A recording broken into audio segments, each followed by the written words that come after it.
தத்தாத்ரேயர் லீலாவை ஏற்றுக்க முடியாது அப்படின்னு சொன்னது போன எபிசோடில் பார்த்தோம். இன்றைக்கி எபிசோடில் காலவ மகரிஷி லீலா கிட்ட கேட்குறாரு, கொஞ்ச நாட்களாக நான் கவனிச்சிட்ருக்கேன், ஏதோ மனசில் சஞ்சலத்தோடு இருக்க, உனக்கு என்ன ஆச்சு, என்னதான் உன் பிரச்சனை அப்படின்னு சொல்லி கேட்குறாரு. லீலா சொல்கிறாங்க, எல்லாத்தையும் மனசு விட்டு பேசுறதுக்கான சந்தர்ப்பத்துக்காக நானும் காத்துட்டு தான் இருந்தேன். இப்போ என் மனசில் தெய்வ ரூபங்கள் எதுவுமே இல்லை அப்படின்னது காலவ மகரிஷி அப்படின்னான்னு காலவ மகரிஷி கேட்க லீலா சொல்கிறாங்க, பகவத் ஸ்வரூபத்துக்கு இணையான இன்னொருத்தரோட முகம் தான் என் மனசில் இருக்குது. அவர் யார் அப்படின்னு கேட்டதும் இவங்க சொன்னால் உங்களோட முதன்மையான சிஷ்யராக இருக்கார் இல்லையா தத்தாத்ரேயர், அவர் தான் அப்படின்னதும் காலவ மகரிஷி அதிர்ச்சியோட தத்தாத்ரேயரா அப்படின்னு கேட்கும். ஆமாம், நான் அவரை கல்யாணம் பண்ணிக்கணும்னு ஆசைப்பட்றேன் அப்படின்னு சொல்கிறாங்க.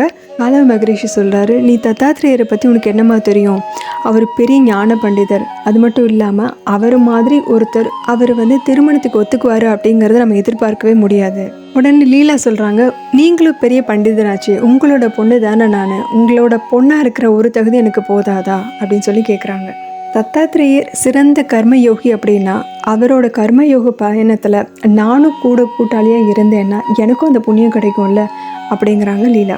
நீ எனக்கு எவ்வளோ பதில்கள் வேணாலும் நீ என்னை சமாதானப்படுத்துறதுக்காக சொல்லலாமா, ஆனால் தீர்க்க திருஷ்டியோடு பார்க்கும் போதும் அனுபவ அறிவோடு பார்க்கும் போதும் தத்தாத்ரேயருக்கும் உனக்கும் கண்டிப்பாக திருமணம் நடந்தால் நல்ல விதமாக இருக்கும்னு எனக்கு தோணலை அப்படிங்கிறாரு. உனக்கு திருமண வயது ஆயிடுச்சு அப்படிங்கிறத நான் ஒத்துக்கிறேன், ஆனால் உனக்கு எப்போ கல்யாணம் ஆகணுமோ அப்போது அதுக்குரிய உனக்குரியவன் கண்டிப்பாக இங்கே சேருவான். அப்படி ஒருத்தன் வரும்போது நான் பூர்ண மன திருப்தியோட ஆசீர்வாதத்தோடு நான் கண்டிப்பாக நானே கல்யாணத்தை நடத்தி வைக்கிறேன், அப்போவும் வாழ்க்கை ரொம்ப நல்லா இருக்கும். அது வரைக்கும் நீ கண்டிப்பாக காத்திருந்தா ஆகணும், எல்லாம் சுபமாக தான் நடக்கும் அப்படிங்கிறாரு. எல்லாம் நல்லதாகவே நடக்கும்னு சொல்லிட்டு அவர் கிளம்ப போக இவங்க திரும்ப கூப்பிடுறாங்க. லீலா சொல்கிறாங்க, இந்த மாதிரி என் மனசில் இந்த மாதிரி ஒரு எண்ணத்தை வளர்த்துட்டேன், இனிமேல் அதை என்னால் மாற்றிக்க முடியாது, இந்த ஜென்மத்தில் எனக்கு கல்யாணம் நடந்தால் அது தத்தாத்ரேயர் கூட மட்டும்தான், இது சத்தியம் அப்படின்னு அவங்க சொல்லவும் காலவ மகரிஷி ரொம்ப அதிர்ச்சியோடு பார்க்குறாரு. இவங்க தொடர்ந்து சொல்கிறாங்க, இதை செஞ்சு தரத்துக்கு உங்களுக்கு இஷ்டம் இல்லை, நான் அந்த கல்யாணத்தை நடத்துறது உங்களுக்கு இஷ்டம் இல்லை அப்படின்னு நினச்சிங்கன்னா எனக்கு ஒன்றும் பிரச்சனை இல்லை, மிச்சம் இருக்க காலத்தில் நான் சன்னியாச வாழ்க்கையை வாழ்ந்துட்டு போகிறேன் அப்படிங்கிறாங்க. காலவ மகரிஷி சொல்கிறார், உன்னோட விருப்பம் அதுதான் அப்படின்னா நான் கண்டிப்பாக அதை நடத்தி வைக்கிறேன்,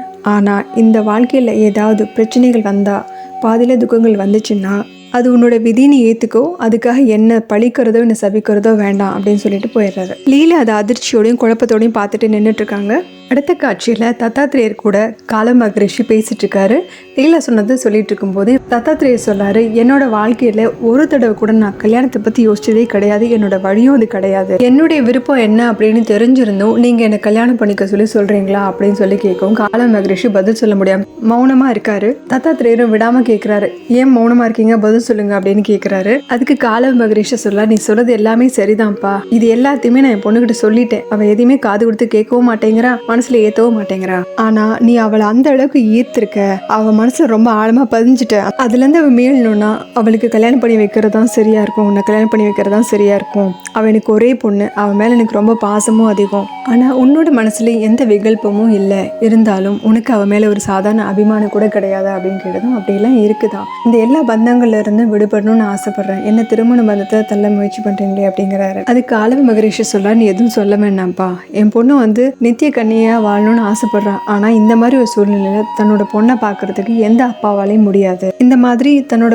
பொண்ணு எடுக்கிற முடிவை எந்த அப்பாவாலையும் தாங்கிக்க முடியாது, ஒரு தந்தையா நான் உங்ககிட்ட கேட்குறேன், ஒரு பிரதி உபகாரமா நினைச்சுக்கோ, குருவுக்கு செய்யற பிரதி உபகாரமா அதை நினைச்சுக்கோ, என் பொண்ணை கல்யாணம் பண்ணி அவளை உன்னோட பத்தினியை ஏத்துக்கோ அப்படின்னு சொல்லி கேட்கிறாரு காலவ மகரிஷி. இதை மறுத்து எதுவும் பேசாதப்பா அப்படின்றாரு.